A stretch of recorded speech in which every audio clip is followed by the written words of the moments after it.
Hello, I'm Dr. Kate Spencer-Bennett from the Academic Skills Centre within Library Services. This short video considers assignment feedback. First, let's think about why assignment feedback can sometimes be a bit tricky, and we'll think about what we can do about it. Well, by tricky, I mean that it can sometimes feel a bit frustrating, complicated, or even worrying. And I think this is for three main reasons. First, feedback can sometimes feel quite personal. Second, assignment feedback can be hard to understand. And third, I think it can be sometimes hard to know how to use it. So let's consider each of these points in turn. So first, it can be difficult not to take feedback personally. Producing an assignment takes a long time, and we care about how we do. So receiving a mark which is lower than what you expected can be a real blow. And I think it's also difficult to read critical comments about your work. There's an emotional element to all of this. We want to feel that we're learning, but we also want our hard work to be appreciated. For this reason, it's really important to think about how you engage with feedback. So once you've had a look at the mark that you've received and possibly read some of the comments, you might want to get some distance from it by doing something else. You could go for a walk, or phone a friend or family member. Think about the things that often boost your mood, and then return to the feedback later that day when you feel more ready to deal with it. It can really help to remember that the person that marked your work is marking lots and lots of assignments, and they're not intending for the comments to come across as personal. Instead, they're supposed to be useful and have this twin purpose of explaining why you were awarded a particular mark, and also helping you to understand what you need to do in your next assignment. So the second reason it can sometimes be tricky is that it can be hard to understand. You might not be familiar, perhaps, with some of the phrases that the marker has used. You might not really understand why you've received the mark that you have. In this case, I think it can be helpful to read the comments again carefully. Try to break them down. Look at the summative comments at the end of a piece of work, but also look closely at any comments on the assignment itself. There might be little comments on the text. Taken together, these can help to build up a picture that might not otherwise be captured. Now, this can all take a little bit of time, especially if you're quite new to interpreting assignment feedback at university. So do this when you're not feeling rushed. It might even be helpful to look at your feedback with someone else, a trusted friend or a family member. They might be able to help you interpret your comments. And sometimes just explaining what it is you think you need to do next time to someone else can really help you internalise that. Of course, it might be that even when you try these things, you're still not feeling sure.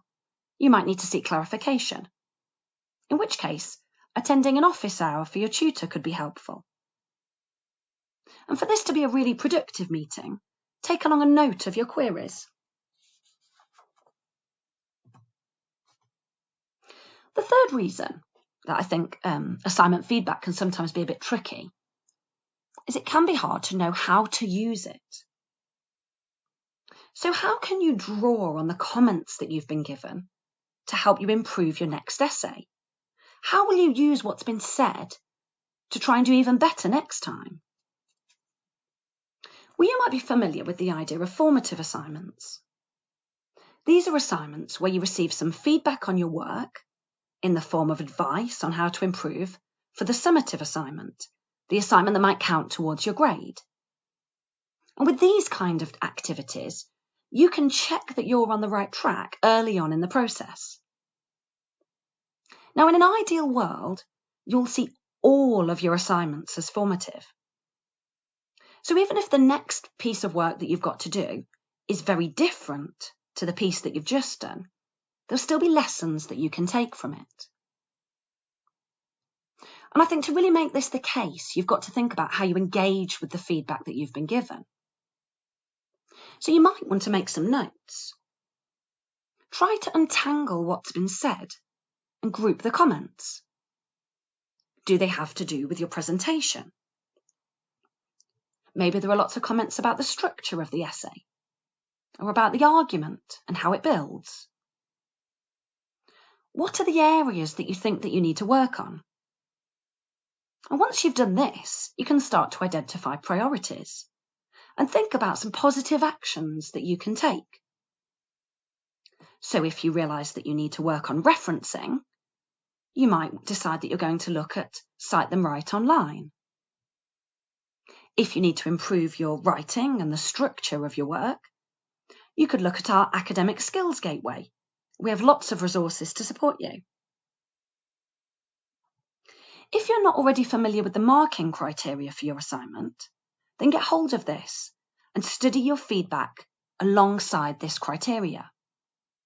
This might be the most valuable thing you can do when you get some work back. I think it really helps to demystify the marking process.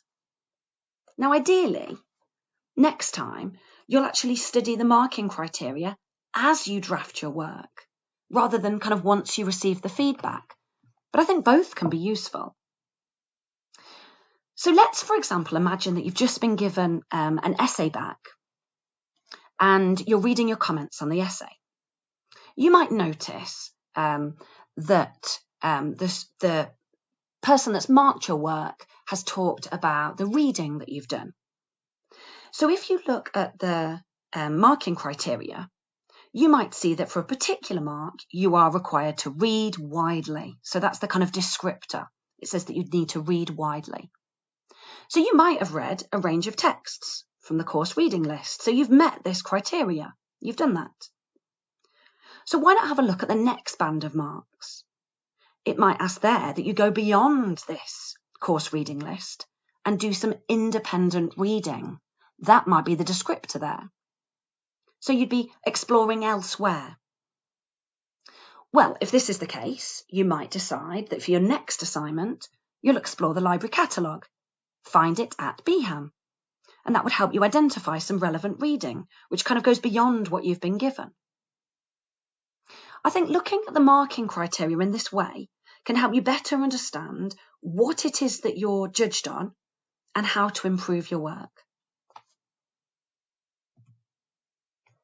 I hope this has been a useful introduction to getting started with feedback.